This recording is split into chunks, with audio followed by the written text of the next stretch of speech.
Hi అండి, నమస్తే. Welcome back to Souji's kitchen. ఈరోజు చూపించబోయే రెసిపీ ఏంటంటే ఇంతవరకు ఎవరూ చూపించని విధంగా హోటల్ స్టైల్ దోశ చట్నీ చూపించబోతున్నాను. ఈ చట్నీకి చాలామంది ఫ్యాన్స్ ఉన్నారండో. అంత టేస్టీగా ఉంటుంది ఈ చట్నీ. మా హోటల్లో చేసే చట్నీ ఈరోజు మీ అందరికీ చూపిస్తున్నాను.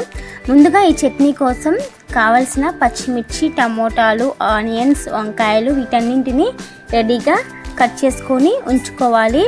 ఇప్పుడు చూపిస్తున్న చట్నీ హోటల్కి కాబట్టి ఎక్కువ క్వాంటిటీలో వంకాయలు ఇవన్నీ తీసుకున్నాము. ఎక్కువగా మీకు ఇంట్లోకి కావాలంటే తక్కువ క్వాంటిటీలో తీసుకోండి. మనకి ఎంత చట్నీ సరిపోతుందో అంత క్వాంటిటీలో తీసుకుంటే సరిపోతుంది. వీటన్నింటినీ ఇప్పుడు మనము ఉడికించుకోవాలి. త్వరగా ఉడకాలి, మనకి ఫాస్ట్గా అయిపోవాలంటే ముందుగానే ఇవి మనము కట్ చేసుకునే ముందే ఒక గిన్నెలోకి ఒక 2-3 గ్లాసులు వాటర్ని వేసి మరిగించుకోవాలి. మరుగుతున్న వాటర్లో ఈ వంకాయలు, టమోటాలు, పచ్చిమిర్చి, ఆనియన్స్ వేసామంటే త్వరగా ఉడుకుతాయి.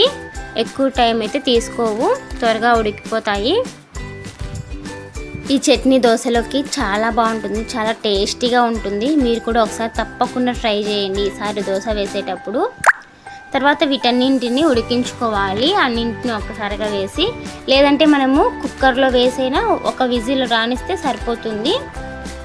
చూడండి, అన్నీ వేసి ఉడికించుకోవాలి.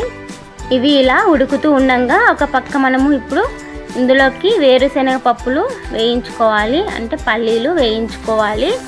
వేయించుకున్న తర్వాత ఇప్పుడు గ్రైండర్కి అయితే వేస్తున్నాము. ముందుగా పల్లీలను సాల్ట్ వేసి మనము గ్రైండర్కి వేసుకోవాలి. తర్వాత ఇవి ఉడికించిన వాటినన్నింటినీ వేసుకోవాలి. ఇవి వేడిగా ఉన్నప్పుడే వేయచ్చు గ్రైండర్కి అయితే. మిక్సీలో అయితే మనము వీటిని చల్లారనివ్వాలి. చల్లారిన తర్వాతనే మిక్సీలో వేసుకోవాలి. చూడండి, ఇలా వేస్తే మెత్తగా మెదిగిపోతాయి. చాలా టేస్టీగా ఉంటుంది.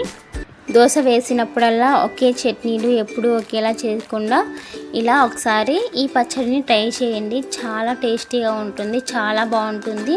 ఇందులోకి ఉప్పు, కారం అనేది సరిపడా వేస్తే టేస్ట్ అనేది చాలా బాగుంటుంది. చూడండి, చట్నీ అయితే రెడీ అయిపోయింది. చట్నీ సూపర్గా ఉంటుంది. చూడండి, మనకి ఉడకబెట్టిన వాటర్ని కొద్దిగా గట్టిగా అనిపిస్తే పచ్చడి ఉడికించుకున్న వాటర్ని అందులో వేస్తే సరిపోతుంది. ఇందులోకి కాంబినేషన్గా బొంబాయి చట్నీ చాలా బాగుంటుంది, చాలా టేస్టీగా ఉంటుంది. ఈ దోశ చట్నీ మీకు నచ్చినట్లయితే మన ఛానల్ని సబ్స్క్రైబ్ చేసుకోండి. అలాగే వీడియోకి లైక్ చేసి షేర్ చేయండి.